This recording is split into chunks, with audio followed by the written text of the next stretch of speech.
Hey guys, welcome back to my channel. If I sound just a little bit stressed, it's because I've recorded this 3 times now and the footage is just it's not working. It's not coming out. But I think I've finally found something that I can record it on where it's going to work. And if it doesn't, I will just cry. So what we're doing here is we're going to be talking about my nail polish spreadsheet.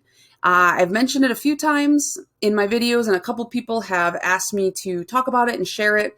And so I thought that I would just do a quick little video on it, but I have a feeling this is not going to be quick because there's a lot of details in this spreadsheet, and I just want to kind of explain it pretty thoroughly. And it's going to take kind of a full rundown here. So I just want to preface this with I'm a huge list person. I like to track everything in my life for pretty much no reason. I just feel like one day, like, what if I need this one really obscure, unimportant piece of data for some reason? And so, I track clearly my nail polish here. I have a makeup and skincare spreadsheet. I have video games, like when I've started, when I finished. I have movies. I have just about everything. Oh, I have one for tea. Because that's what you do. Teas that I like. So it's just the kind of person I am to obsessively track everything. And so that's what we're doing here. I started my nail polish spreadsheet in 2018, and it really just started with brand, polish, and color here, just these three. But it has since, as you can see, grown to kind of a beast of a sheet. And then we've got tons of tabs down here as well at the bottom. And it just, like I said, I started it just to prevent myself from double buying. I could pull it up when I was in the store and be like, do I have this? No. Okay, then throw it in the cart. And for the most part, it has helped. I have only accidentally bought backups a couple times, or doubles, I guess you would call them. But it became a really fun way for me to just look at the distribution of my collection. And we'll get into that over here with these two little sections. And I don't know, it's just become a really long, ongoing, nonstop project for me. So I keep everything on Google Drive because it's really portable, it's really convenient, and you can pull it up anywhere.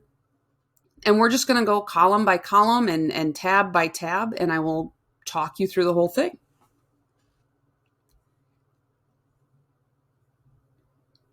So column A, the very first column, is brand, which we all know what that means. It is just the brand of the polish here. I have everything separated out.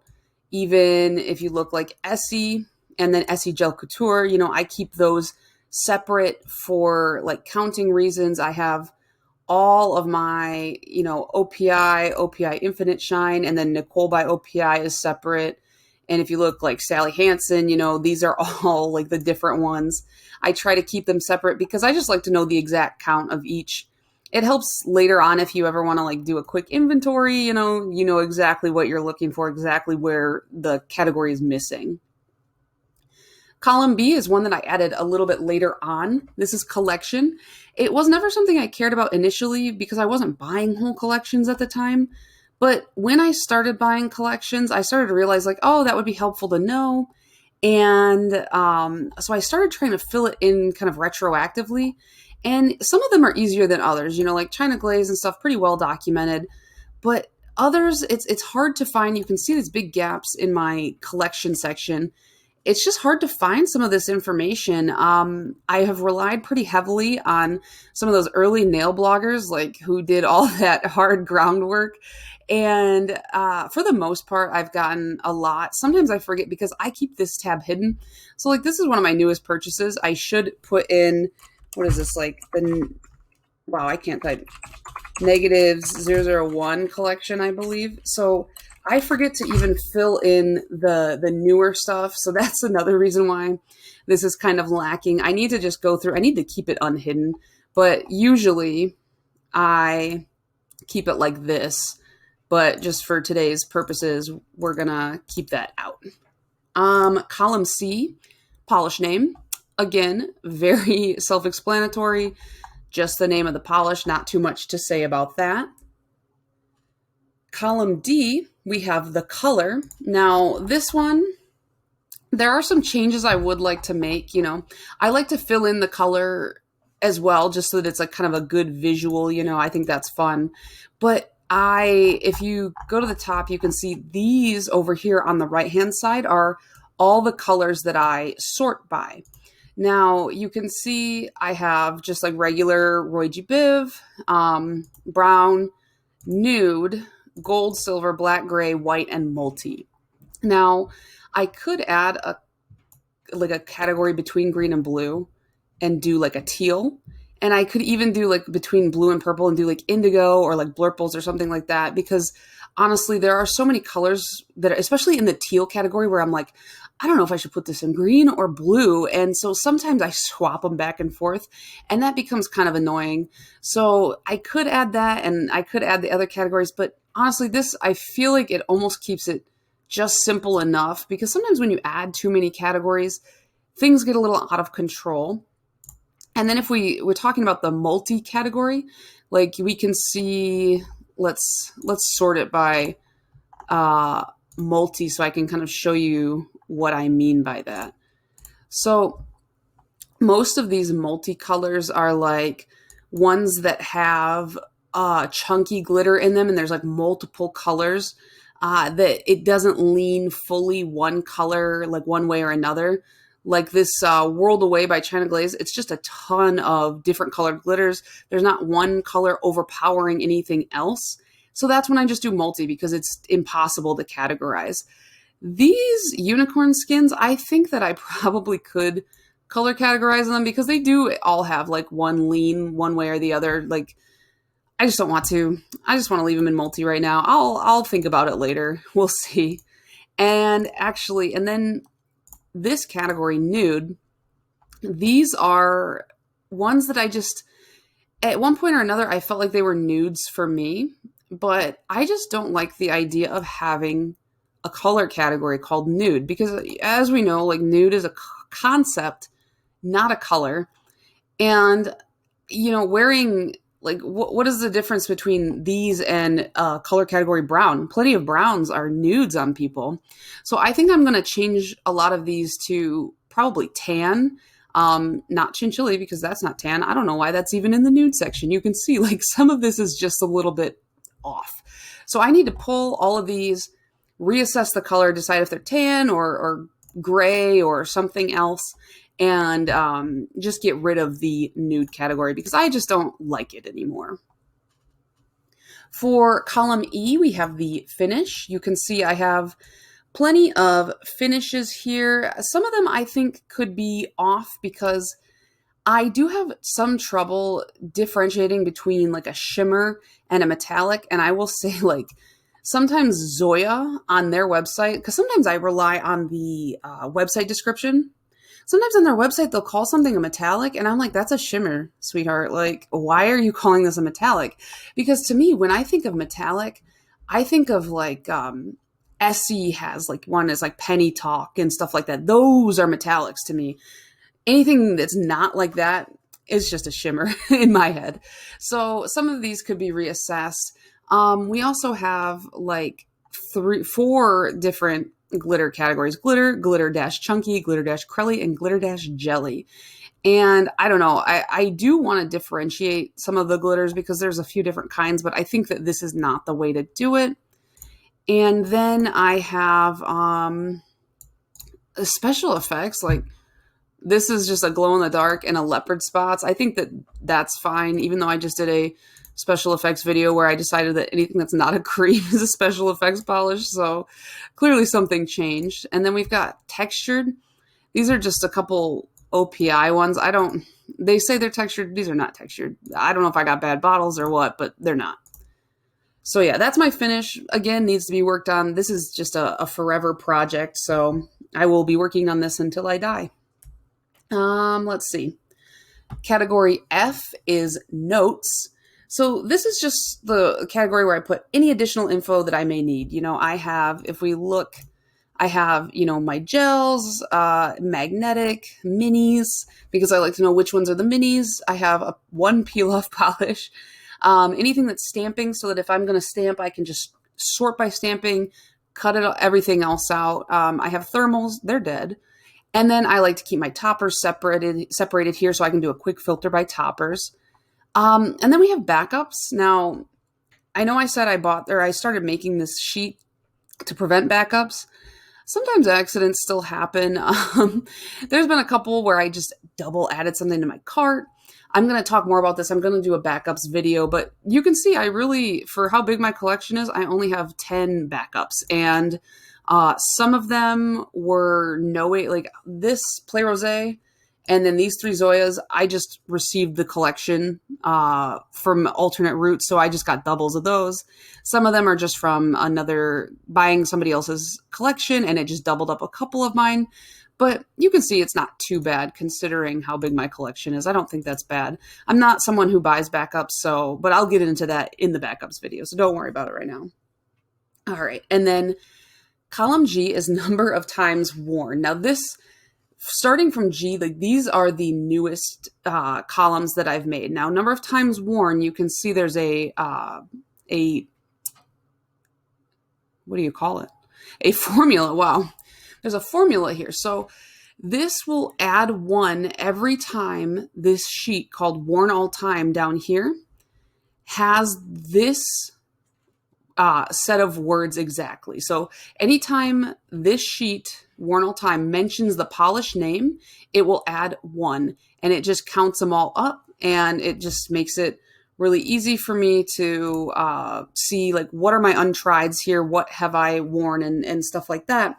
The only problem with this column is it only starts from 2018. So there's stuff that I have worn way more than is tracked. It's just I didn't start making this nail polish sheet until 2018 when I started collecting polish in like 2015, 2016. So, it's not completely accurate, but from 2018 on, it is accurate. And this only counts full manicures. I don't put like swatch photos on here because to me, like wearing a polish is wearing it as a manicure. And you might notice some of these numbers are red. So that's because that means there's no formula in there. It needs to be manually updated because in this case, it's a backup. So if it counts tonight here, it's going to count it here too, even though I've only worn it the one time. So that way backups don't get counted. And then anything that has like the same name, like I have a couple polishes that are just called like black. Like this one, for example, OMG by Different Dimension. There is a China Glaze, I believe, that is the same name. So China Glaze gets the formula OMG by Different Dimension. I have to manually update it. So it's just so that stuff doesn't get double counted or counted incorrectly. And then H, I, and J, buy price, buy date, and from, so where I bought it from. Just another later edition, so I don't have all the early information. Like you can see, like some of these are just from a longer time ago. So I don't know when, like the buy date or anything like that. Or like what like I bought it for. I do know where I got these ones because it's ColourPop, so I know I got them from the ColourPop website. But I just like to keep kind of track of that as well as I can. There's really no reason for this. It does help me actually at the end of the month when I'm doing my monthly hauls, so I can just filter by like buy dates within that current month and pull everything. But other than that, it doesn't really matter, but I do it anyways. And actually I pulled, so you can see this is a 2016 date. I actually knew like stuff. There's like nothing else on here that's really going to be this early, but there are a few where I'm like, I remember where I bought this. And so I just went to the websites that I knew I bought them from. And I looked at my purchase history and just filled it out like that. So super easy. All right. And so that is that for these columns. And if we go back to the top, we can scroll to the right a little bit because this sheet is way too wide. And I have a breakdown of shades owned. So you can see like just breakdown by color, percentage wise, an actual number. You can see purple, blue, green, and pink are my most attractive colors for me. And then it totals out at 1003. Oh, all right. We did that. And I do the same thing with my brand's own. Now you can see I have a pretty hefty China Glaze collection. And recently, Zoya surpassed that, but I'm sure not for long because I think I have all the Zoyas I need for now. But yeah, it just percents it out. And you can see again, I have the total here again, just so that I can make sure that I have like double checks that everything is running smoothly as far as formulas go. So then we have a bunch of tabs down here. I have everything that I've worn for the past 4 years. And we can see I have the shades worn and brands worn as well. This is the current year, so I keep the brands worn intact. There's a lot of zeros, but they may change later on. But in previous years, once the year is over, I delete. Whoops. Did not mean to do that. I delete these cells where it's like a 0 so that we can just condense it down. But yeah, if we go back to this year, this is everything I've worn for the year. Anything that is highlighted in green is a untried, which is something I'm doing new this year. It's just a goal to wear as many untrieds as possible. And as you can see, aside from 4 polishes of my 68 that I've worn this year, they have all been untrieds, which tells you that I have a problem. And these untrieds, I have swatched them. I've taken swatch photos. It's not like these have never been used, or I've worn some of them before 2018, but it's just, it hasn't been tracked. So, and some of them are just genuinely untried. So I know I have a lot, but I like nail polish. So what can you do? And then, like I said, we have 2020, I wore 227 polishes. 2019, I only wore 54. 2019 was a really tough year for me. I got real sad, and we have another one. Look at that. I just didn't wear as much this year. And then 2018, 112, so that wasn't too bad. And before that, it was probably a little bit less. But once I add something to one of these sheets, I also have to copy it to the worn all-time sheet. And then it just tracks overall everything that I have worn. And again, I just look at the dispersion of shades and brands and all that. So just kind of a fun way to, at least fun for me, fun way to track this sort of thing. And then, of course, we have a wish list. Why wouldn't we have a wish list with 180 polishes on it? That seems reasonable, right? So yeah, we just have brand, collection is hidden because who cares? Polish, color, finish, notes, price, where to buy it from, and if it's mainstream or indie. This doesn't really matter, and I use indie pretty loosely. I include boutique in that as well. But some of these I have like links to so that I can quick buy it.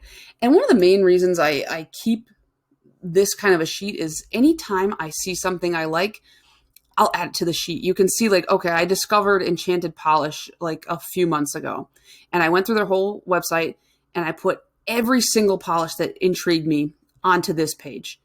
Now, when they eventually have a sale or they email me and I'm like, okay, I'm finally gonna buy from them, I can go through this list and just pick the ones that I thought I wanted.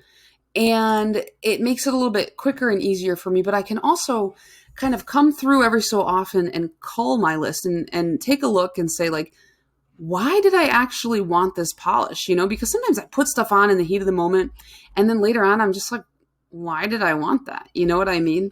So this is just a good way to kind of help me take a deep breath, put everything on the list, think it through, and then come back later and say, okay, actually I didn't want that. And I'm glad I didn't order it and I just deleted it off the list. So to me, this is just a kind of a way to sleep on it, I guess you could say. And then the last sheet is my empties, which is 5 polishes.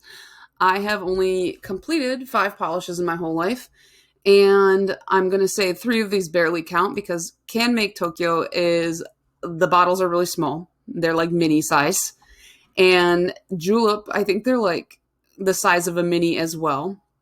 So really small polishes. And then I don't know how I went. I guess I went through that one a long time ago. That was probably one of the first blacks I bought. I have had better blacks since then, so I probably will never rebuy this. I won't rebuy juleps because as pretty as they are, especially like Danielle, this was a really pretty blue. They're so expensive for how tiny they are. It's just not worth it to me personally because as much as cool as the bottles look, they're so inconvenient to use. They're those really tall, skinny, stick-like bottles. No thanks. Can't make Tokyo. Can you buy this in the US? I don't know. I used to buy it in Japan. I have a few of them. I like them. I really liked this color. It was nice, but maybe if I go back to Japan soon, I will buy some more of these. And Essie Chinchilla is actually one that I used up and I have rebought. And then I actually bought another one for somebody else as a gift.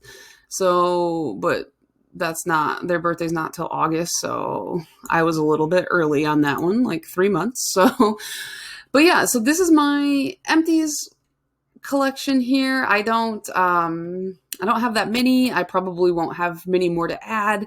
It's just one of those things where I like to see like what have I gone through, which is 5 polishes. And as far as like the bottom sheets go, I keep these hidden because they're really not necessary. Like once I finish a year out, I keep that hidden. So it's only 5 sheets. And if I ever want to bring them back up, I can pull them back up over here. But yeah, that is my really excessive over the top collection sheet. Let me know if you guys do anything as crazy as this. Do you guys have a different way of organizing and maintaining and tracking your collection? Do you just throw it to the wind and say it doesn't matter? For me, I also, an added bonus of this sheet that I love is people, I talk to them, I'm like, yeah, I love nail polish. I collect it. And they're like, oh, that's cool. And I'm like, no, you don't understand. Like I have 1,003 bottles of nail polish. And they go, no, you don't. And I'm like, oh, you want to bet? And so I pull up this sheet and then they're like, wow, you're insane. Get away from me. I don't want to talk to you.